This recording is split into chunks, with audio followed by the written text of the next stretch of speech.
What's up, guys? So I'm back with another video, and I hope this one helps someone out in the future. There's a lot of videos out there on the Sea-Doo switch and things that are essential to buy and things that are needed. But I want to do a video right now, just a couple things that we ran into after having a couple weeks with the switch on the water. One thing being the battery. So it comes with a cranking battery or a starting battery, whatever you want to call it. And with Sea-Doo Powercrafts, they have a stator. So when that vessel is being used, it charges the battery while it's in use.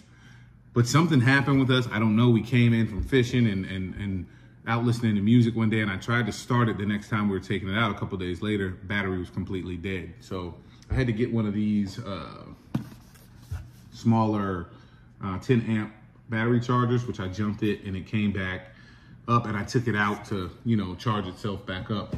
But to rectify that problem, we got this little setup that we're gonna have installed tomorrow. And one is the Noco Gen 5 X2 onboard battery charger and maintainer. So this will be connected along with this AC port plug, which this will be installed on a boat, so then you can use shore power. Just hook the old extension cord up to it at the house or at the marina, wherever you are, to charge the battery. Then this Perco selector switch, since now we'll have the onboard cranking battery and the deep cycle battery to run everything on a boat. You can switch between battery 1, battery 2, all batteries, or shut the boat completely down. So I'll have this one installed, along with the Group 27 AGM deep cycle battery. So when we get all that installed, I'll show you what the setup looks like when it's all put in. But those are the things that we're gonna put on there, and hopefully that helps somebody out that is looking into fixing that problem on their vessel as well. Also, the fenders, if you get the Sea-Doo OEM fender, they're $199. The Link fenders, these were $10 at Walmart. Little clip.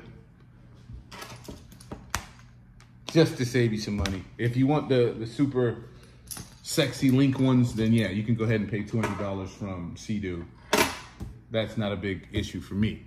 Another thing, the key. They only come with one key, and since these keys have to be programmed to your vessel, if you lose it or you needed another one, you would have to take your craft into the reputable dealer. You'll have to buy one from Sea-Doo, which is going to cost you about $70. Then they have to program it, which they're going to charge you anywhere between $50, $150, whatever it is, they're going to charge you to program it. And it's multiple reasons why you have to take your PWC in. One, they have to program it and they have to have the vessel to program it. And two, they look up your VIN number to make sure it's not stolen. So that could be inconveniencing to you or someone who would have to do that. So there is a app out there that you can get on your Google or your Android phone, and it's called Duplicator. And I'll put that in the description and show you a picture. But it's, you would scan it. Once you download the app, you scan this with your phone, you press it to your phone, and it's gonna scan your key. Then you can order it. You can order it, and it's $55, and you're good. It's programmed, and you have a spare key. So it's a good idea to do that, and we'll be doing that soon. So those are the things that I think we ran into in the last couple weeks of having our new switch, and hopefully that helps someone out. And like I said, once we get it all installed, I will do a video just so you can see beforehand, before we get the work done. I want to show you the area I'm talking about. So you just open this up. This is that compartment in the floor. Flip that up, and there's a spot in here for the deep cycle battery to sit. So once we get the battery box, battery will go inside of there, and it'll be red. There's a hole here that runs to the engine, and which I'll show you back here. Just open this area.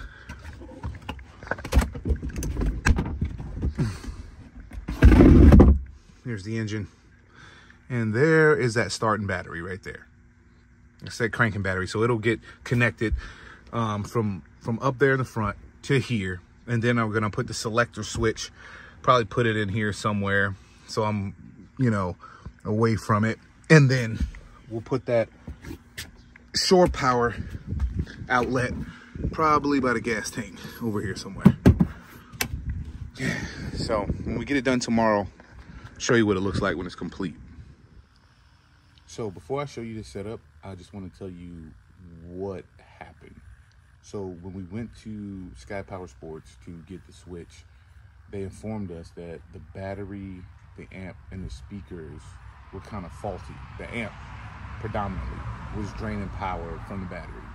So, like I said, to fix that problem, we had the second battery installed, and we got a new starter battery put in with a new deep cycle battery. But for their fix action, they had to reach out to BRP, the manufacturers of Sea-Doo, and get a brand new radio, brand new amp, and brand new speaker, which they had to order. It'll be in next week. So right now we just don't have a radio until they get the new one put in. I mean, we have it, it's just uninstalled, or not hooked up. So, and it's a new part because there's a new part number. So BRP must have fixed the issue because it was an issue amongst other switches. So they said it's not even the original part numbers from the original install. So we're getting a brand new speaker, amp, and radio. So that was the problem. So if you have one out there and having battery issues, that could be a problem as well. You might want to take it in. It's still under warranty. So get that fixed. So as I stated, here's the that deep cycle Group 27 AGM battery that we put in the front, and they actually ran the cables through here, through the bottom, which they go along to here. This is that cranking battery I was talking about right there. That's just the starting battery.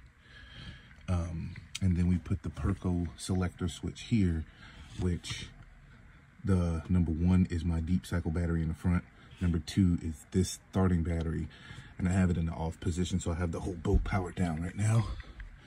And then that NOCO Gen 5 onboard maintainer and charger was installed here. So now I can just hook up, because I also put that AC port outlet, so we can just plug in. And this is where I had them install that, right by the gas tank, right here. If you can see it, it's a bad angle. Hold on. There it is. So then it's actually easier to see it from outside. So there's the gas tank. And here is that onshore power.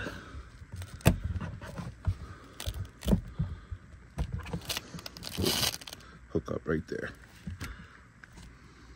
Boom.